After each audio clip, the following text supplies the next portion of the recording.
All right, folks, it's Sam with Uconnect here. Now, we've already changed the oil.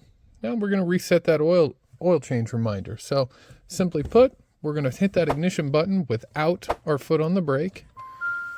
It's going to light everything up for us. All right, so all we need to do is press the gas pedal to the floor 5 times. 1, 2, 3, 4, 5, and you're going to reach over to that ignition and turn it back off. Here. All right, now when we start it up, that alert should be gone.